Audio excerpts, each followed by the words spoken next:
Bonjour à tous, bienvenue pour ma présentation du deck U7. Alors, le Goku, le leader, celui-là est vraiment fantastique. Du coup, son effet c'est quand cette carte est en combat, on peut défausser une carte extra et prendre soit un PV, ce qui n'est pas obligatoire, et ou jusqu'à un PV et une carte de notre deck, on la pioche. Donc c'est vraiment très fort et on défausse une carte extra qui peut, si c'est des cartes qui peuvent être mises en parallèle pour pouvoir regarder la carte du dessus de notre deck, si c'est une carte extra, aussi piocher, la prendre. Donc on doit la révéler à l'adversaire, bien sûr.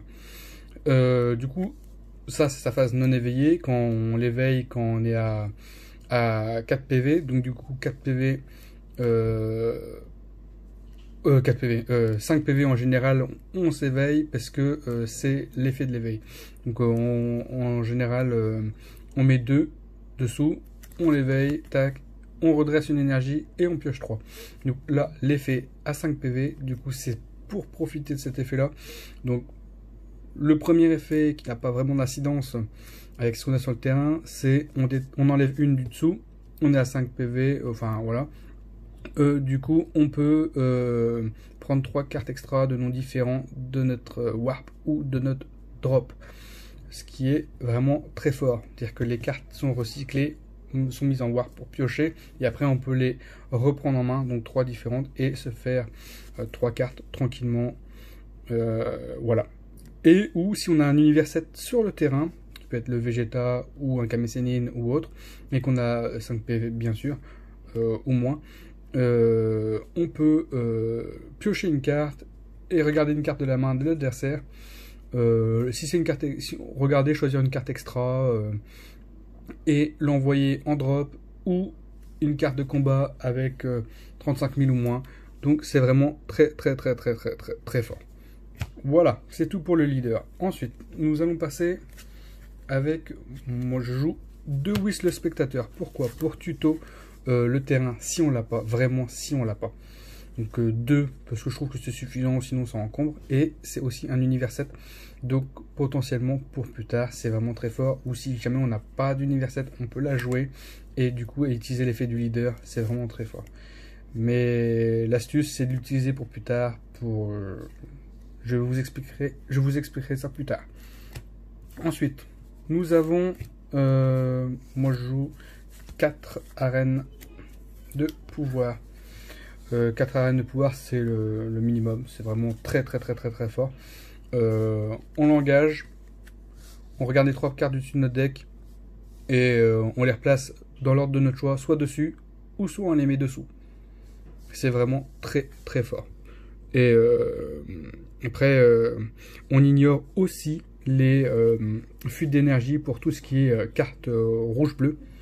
Donc ça va vraiment très bien avec le deck et ça permet d'aller beaucoup plus vite dans le jeu du deck.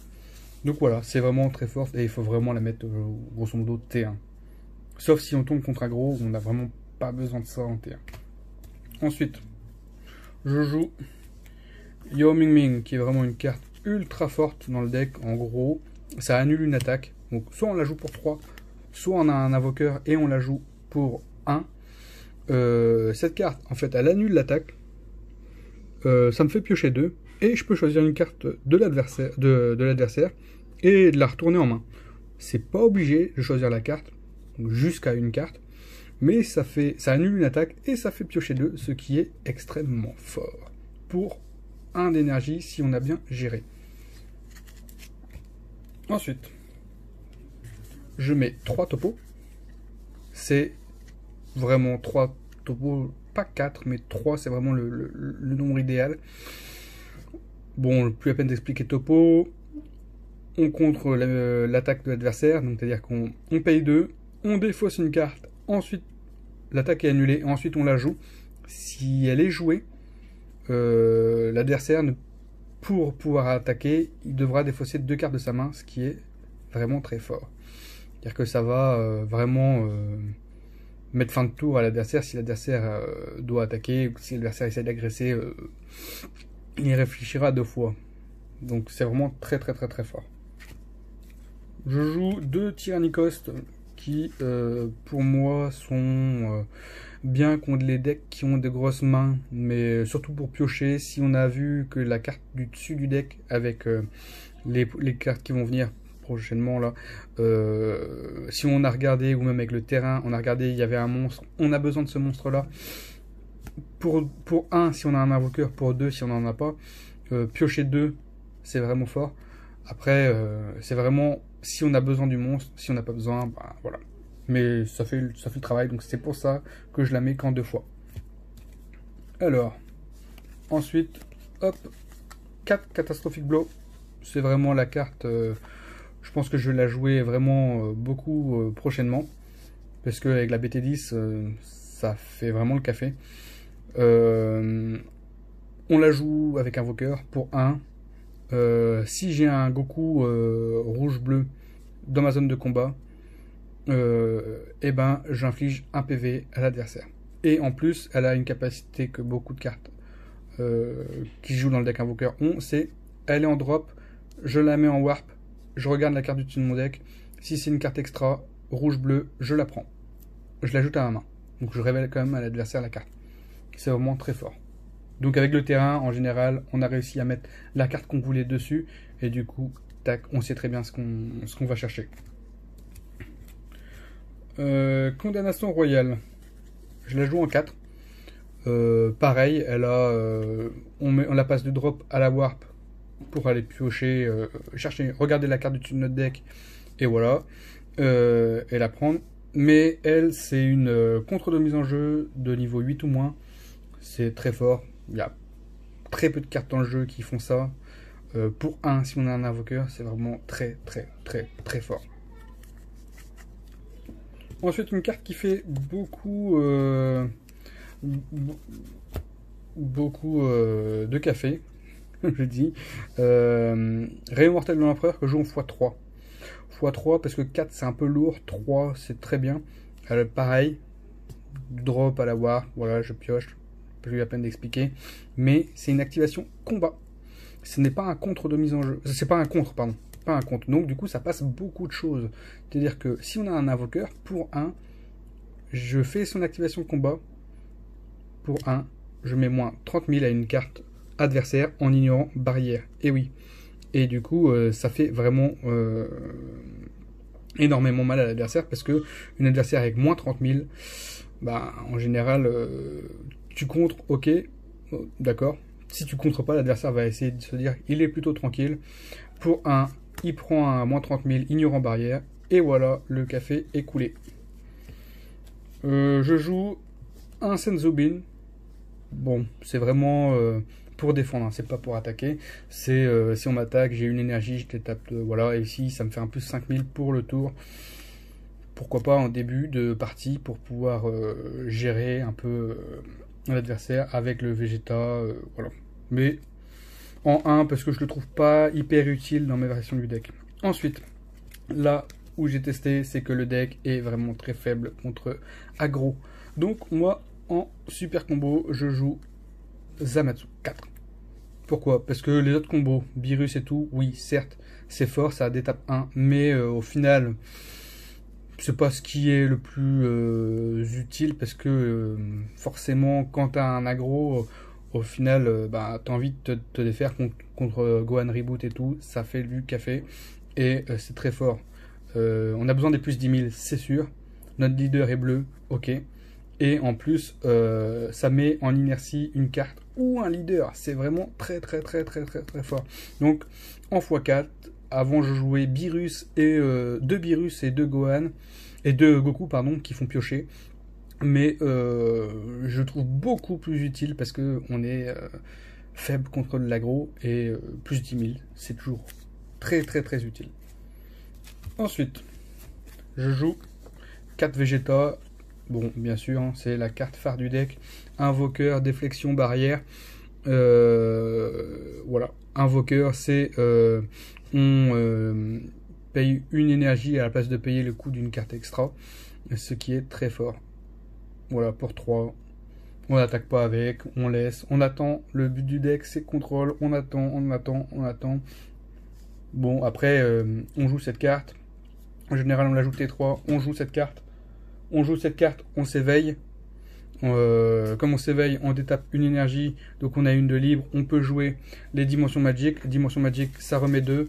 En général, c'est ce qu'il faut faire. Et après, avec le reste des énergies, une fois qu'on a détapé 2, on peut gérer l'adversaire. Et si jamais l'adversaire arrive à la gérer après à son tour, on a une petite surprise pour lui, parce que je joue en x2 dans le deck les Beerus, les dieux, Beerus et Whis, qui ici il y a une carte rouge-bleu qui est envoyée, qui sort de la zone de combat. Je peux la jouer.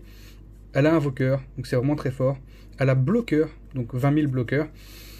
Le but n'est pas forcément de bloquer, mais si jamais on est contraint, d'accord. Mais après, derrière, c'est à la fin du tour, elle revient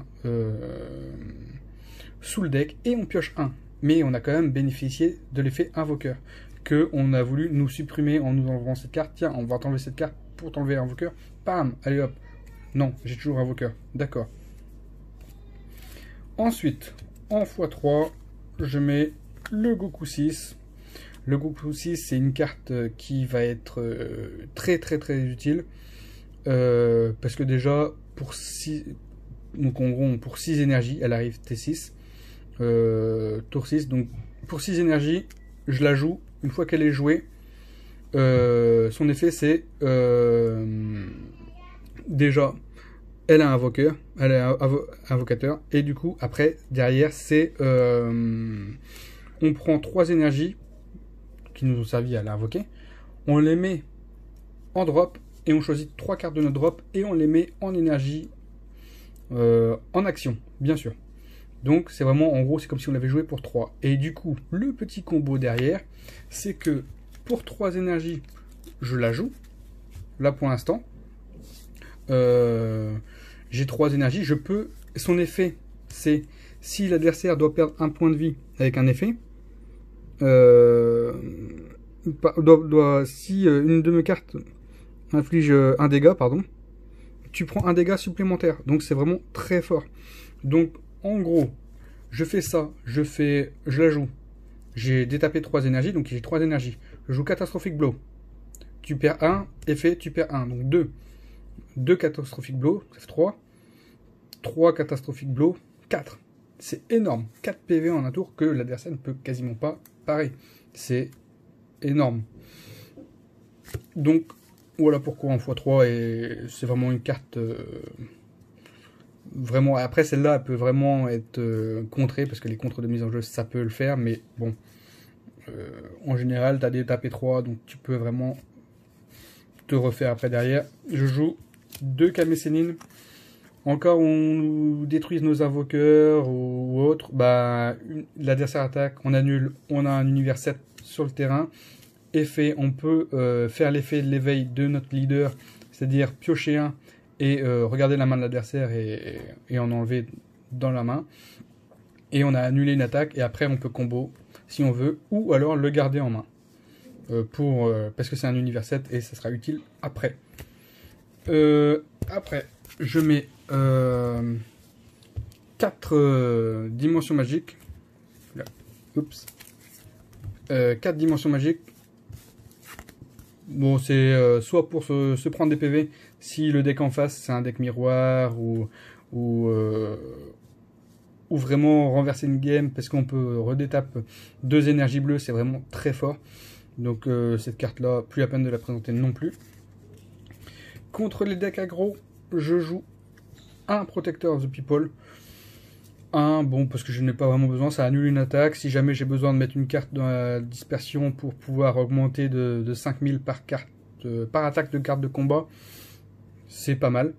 C'est vraiment sympa. Bon, c'était plus joué contre Vegex, mais bon, après, derrière, je peux annuler une attaque quand même. C'est quand même pas mal.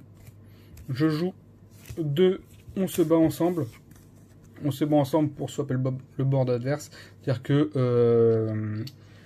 pour une énergie avec un invoqueur, je détruis toutes les cartes. Donc c'est détruisez toutes les cartes de 25 000 de puissance ou moins. Donc on les met KO. Et pour une énergie rouge, je peux la prendre de la dispersion en main. Donc si au départ on a le Goku, on peut la mettre en dispersion, on s'en fiche, on peut la récupérer pour une énergie en main. Donc c'est vraiment le combo et on détruit le terrain adverse.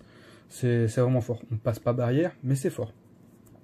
Et la dernière carte du deck, pour moi, c'est la meilleure carte. Je joue une secrète Ultra Instinct, c'est celle-là que je jouerai parce que déjà, bon, elle arrive T6, mais après elle va arriver T5 à la BT10.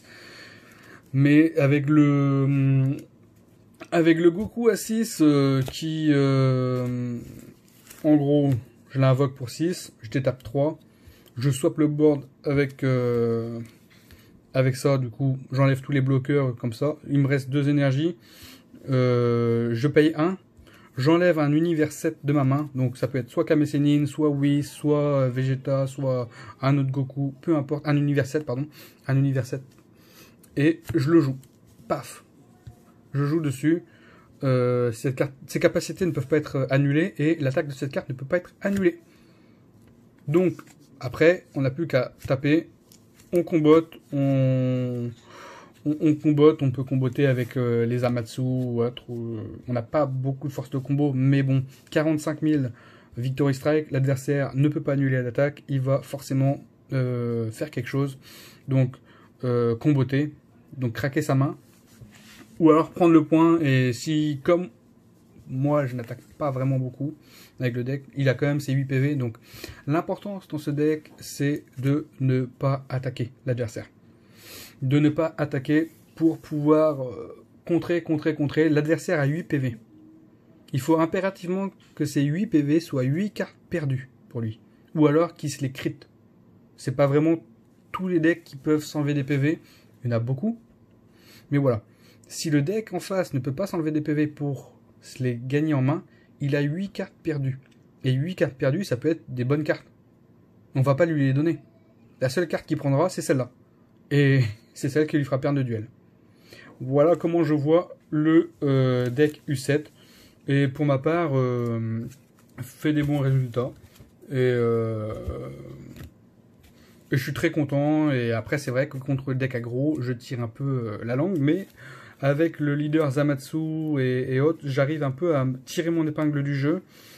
Je sais, certes, je vais pas jouer le terrain, mais ou alors T1 si je l'ai, mais voilà, c'est Zamatsu qui va permettre de passer, de faire patienter. Après, à partir du T4, je sais que j'ai potentiellement la game.